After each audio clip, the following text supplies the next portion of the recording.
This segment of Naperville Sports Weekly is brought to you in part by the Naperville Sun. Well, Sean, when we talked to you at the beginning of the year, you kind of mentioned that, between Waubonsie Valley, Best of the West, and, potentially a Best of the West title game, that the beginning of the season was somewhat of a mini state tournament for you guys. You end up beating Waubonsie, you win your group at Best of the West, a narrow loss against Naperville Central in the title game. I imagine you guys got to be pretty happy with the result. If you would have told me at the beginning of the year we'd be in the finals and lose by 1 goal to Naperville Central with 38 seconds left, I probably would have taken that. I think after the success that we've had now, though, we're looking for a little bit more. Finish a game like that, finish our opportunities in big games like we have today. And you guys, you talk about how rough that championship game was.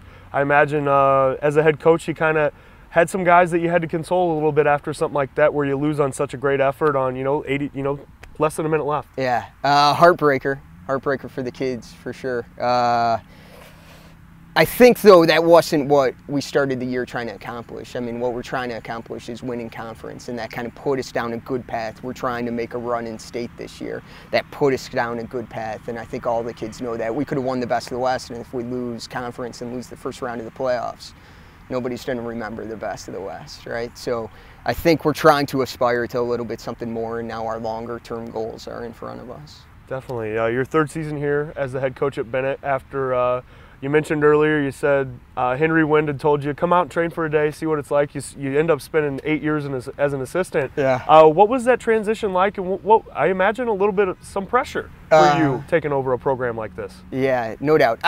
The kids have been fantastic, so that's what keeps me here, without a doubt, every year. And a little bit of pressure. We have a good program. It's a fantastic school. We have exceptional student athletes. Translating that to success on the field has been at times difficult, right? But I think the kids have persevered. They battle. They work super hard this summer, and now the results are kind of showing for us. After that Best of the West loss, you guys have outscored your opponents 12-1. Haven't lost a game since then. What's kind of been clicking for you guys to be able to put so many balls in the back of the net? And obviously, you're not allowing any goals either, or hardly any. Yeah, I'd probably start from the back. I mean, we have one of the best goalies in the country. We're fortunate to have him. Kyle Del Santo's been unbelievable for us when called upon. And then that being said, our defense is 3 seniors and a returning sophomore who started last year, and we just don't let up a lot. So we're in almost every game we play. I think our shot, we're averaging something like 20 shots a game and only giving up 5. Okay. So that puts us in, we talk about it all the time, of putting ourselves in a position to win games. Not that the result is a guarantee, but if we can continue to do that and kind of dominate in the defensive third and then create chances in the offensive third, we hope the goals will come. You mentioned Kyle in the back. Who are some of those other guys? Those back 4. We hear Kyle's name. We see a lot of the saves he makes, but I imagine some of those are made possible by those guys in front of him. Yeah, no doubt. It's funny that this will probably be the best goalie I'll ever coach at the high school level, and this year he's hardly had to do anything for us. It's pretty unbelievable. We have a senior, James Coletti, playing center back. Dominant in the air. We have Mike Bluen, another senior who was, he had surgery last year and sat out the majority of last year's, coming back. Physically just as gifted as you can be, fast, strong, good in the air. And then Robert Tomasek on the left is another senior that really embraced the concept of playing outside defense, shutting down his side of the field, and then going forward, creating chances out of the back, and that's helped us a lot. Kyle Kanegi on the right side is a sophomore who's really a natural forward. We put him at defense last year. He has the speed and the athleticism to keep up with anybody, and then he's helped us a lot, not only defensively, but him and Robert going forward out of the back has created more chances than we ever thought we would get in most games. You mentioned a player like Kyle. What's that transition kind of like for somebody that's played forward for so long to move in? Was it a little tough at first, especially for a freshman? I think his age helped, right? Because he just wanted to be part of it. And that's you love that about underclassmen who just want to be there and be part of that experience and are willing to contribute any way they can. And he's so athletically gifted that even the mistakes he makes, because he's not a classically trained defender, he recovers from instantly, right? And he's just such a good competitor that kind of refuses to lose mentality, and that helps him out kind of with the transition. You have a lot of veterans on this team, but some of your seniors, didn't get as much action last year, because they had some good guys in front of them. They've really stepped in and, you said as a coach kind of pleasantly surprised you. What's that kind of been like? Yeah, I think they expected greatness, right? I think that transition to varsity soccer and sitting on the bench last year lit the fire. None of them wanted to be there. They all thought they should be on the field. The hard part about a game where you only start 11. The pleasant surprise of Brad Boyzik being a kind of dominant target forward who holds the ball up and unselfish with it and looking to pass and looking to get other guys involved, and I think that's kind of the staple of our team, is being unselfish and letting the ball do the work and getting guys like Alex Senick and Joey Cirillo in the mix and going forward and rewarding all the hard work that goes on off the ball. I think that's something that maybe we've missed in past years, of we have kids doing the hard work and then they're never getting on the ball. This is one of those years, because we're so unselfish up front, that the hard work out of the back and through the midfield is getting rewarded. That's creating chances, and fortunately they've been going in.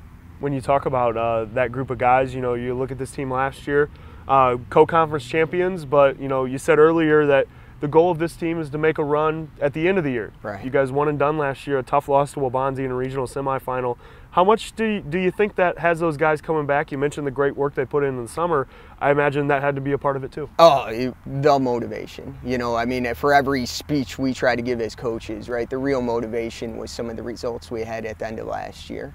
And reminding the kids about them and bringing them up when appropriate. And last year we had conference. We were co-conference champions, but had the game wrapped up. We were 1-0 with 10 minutes left, and all we needed was a tie or a win, and we lost that game 2-1 with 10 minutes to go. So that extra motivation of kind of getting over the hill, pushing hard in training, has paid off so far to start the season.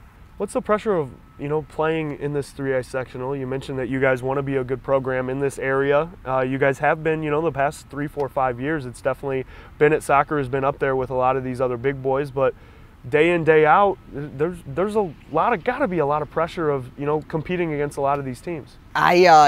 Other people have asked. It's a great question. I see it no other way. What soccer program wouldn't want to compete against those teams? If we're going to judge ourselves in the state based on who we play, then we want to play the best. And every year, Naperville North, Naperville Central, Nequa, right, Waubonsie, Matea. Always those schools have been dominant, right? So if we can get those schools on our schedule, see where we stack up, then we kind of know what's around. Not only that, but Benet obviously draws from this area, right? So we want to attract exceptional student athletes, and we want to give those kids a chance to go back and play against their public high school where they could have gone versus, coming here and hopefully giving them something positive to remember after that game. The pitch right now pretty quiet, but you guys got a pretty big non-conference matchup coming later today. Daily Herald ranks you guys in West Chicago both in the top 5. What's kind of going to be the key into this one and going up against a tough non-conference opponent? Yeah, I think limiting their chances, right, as we've done all year, and then hopefully defending as a team,